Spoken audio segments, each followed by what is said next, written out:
Ang itlog ni Putol. Ayan guys, may crack na. So magpipisa na ang itlog ni Putol. Ayan. Tuwang-tuwa ang inyong lingkod, The Finest World, sa ating water dispenser na ating nabili sa isang sikat na online shop.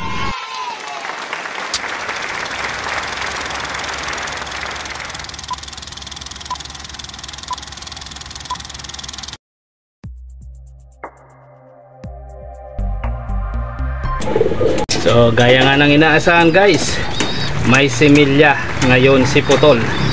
At pinaronda natin siya guys. Ayan siya. At medyo in-stretch natin ang kanyang katawan.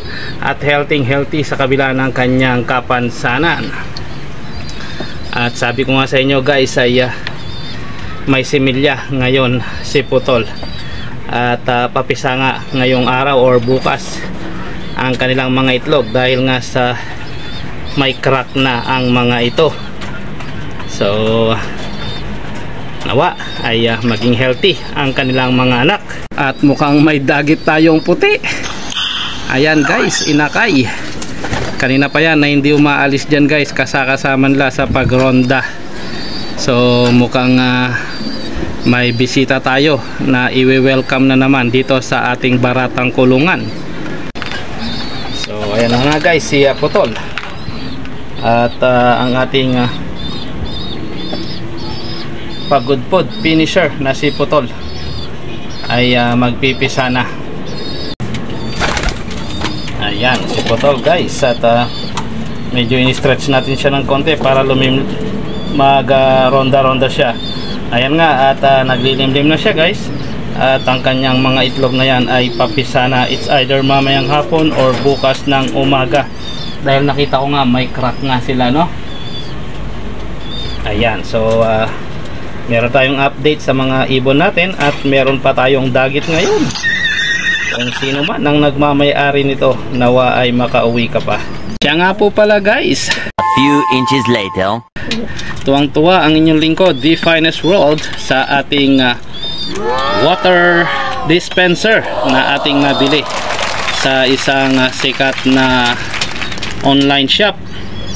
So napakaganda nito guys. At pwede natin silang iwan ng medyo matagal-tagal or kahit sa 2 araw hindi na uubusan ng tubig dahil nga may stock tayo ng tubig. At sigurado ka pa na clear at clean ang kanilang mga tubig. So yun lamang guys. At mukhang napakaganda ng water dispenser na ito para sa ating mga ibon kung tayo ay aalis maghapon.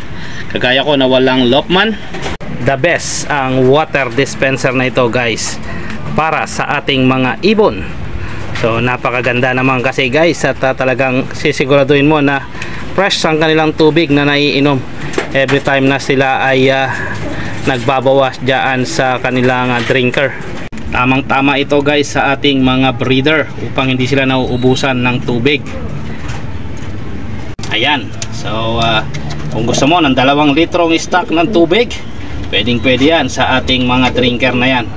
At nire-recommend ko rin ito guys sa ating mga kalapatids out there. Kung sila ay may mga breeder ay pwede tayong gumawa ng ganitong mga water dispenser or umorder sa ating favorite online shop.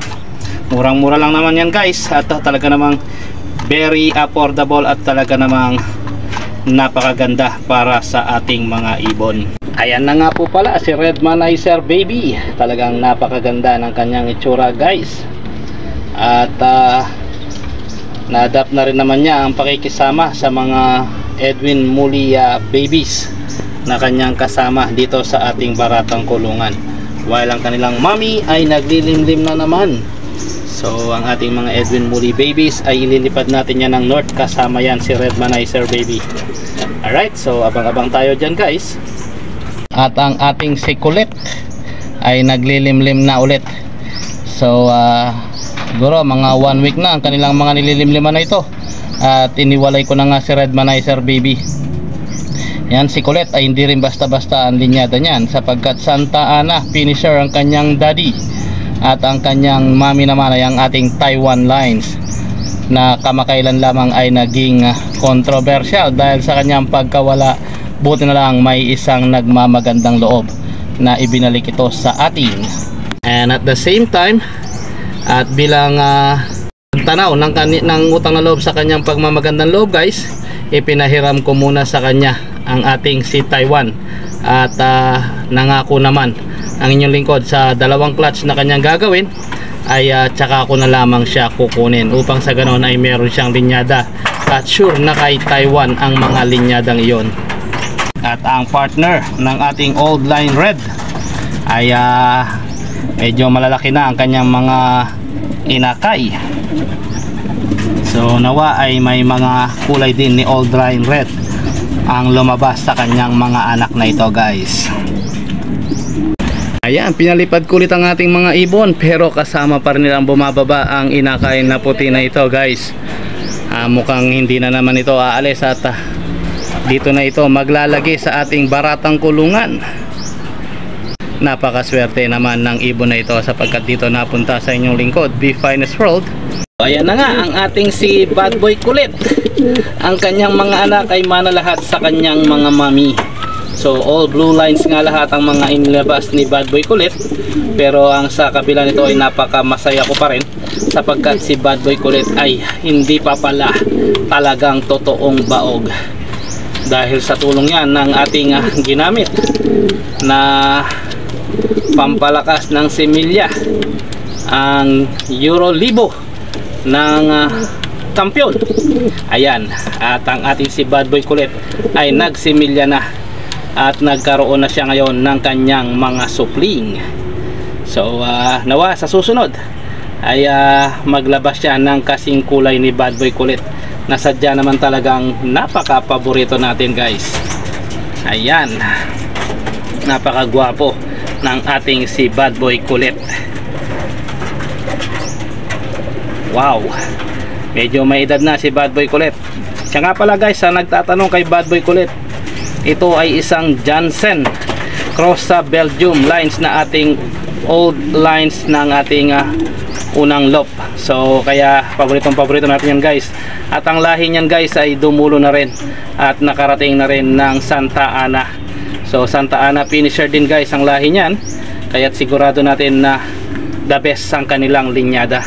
So ang ating mga Edwin na muli at mga Manti Sarmiento na kagaya nito ay talaga naman dumudulo from north to south. Kaya alam natin na di kalidad din ang kanilang ilalabas sa ating mga warriors.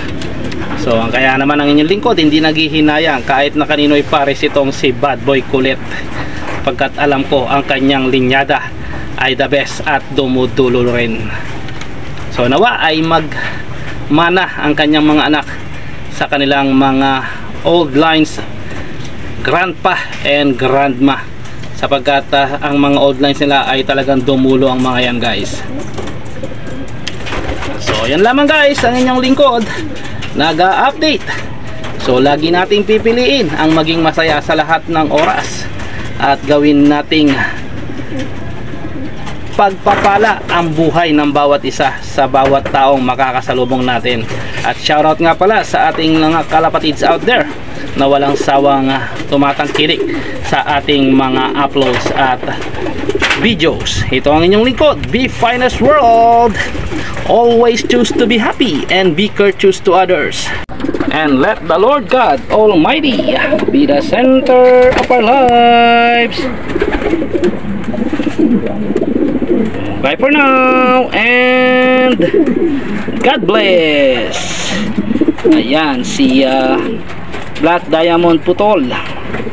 So kadarating lang din galing sa ronda, at siya nga po pala ang kanyang mga itlog ay hindi ko na naidokumento dahil sa siguro iika-ika ang ating mother ay nabasag ang kanyang mga itlog. So isa na lang ang natira, guys, at pinalimliman ko ito sa ating Edwin Muli lines na naglilimlim kasalukuyan na kasabay ng kanyang paglilimlim. So nawa ay mapisa pa ang isang pirasong itlog na kanyang iniwan, at nang sa ganun ay siya ay makapag-itlog pa ulit. So yun lamang guys, God bless po sa lahat. Yan si Black Hawk, si Black-eyed Hawk.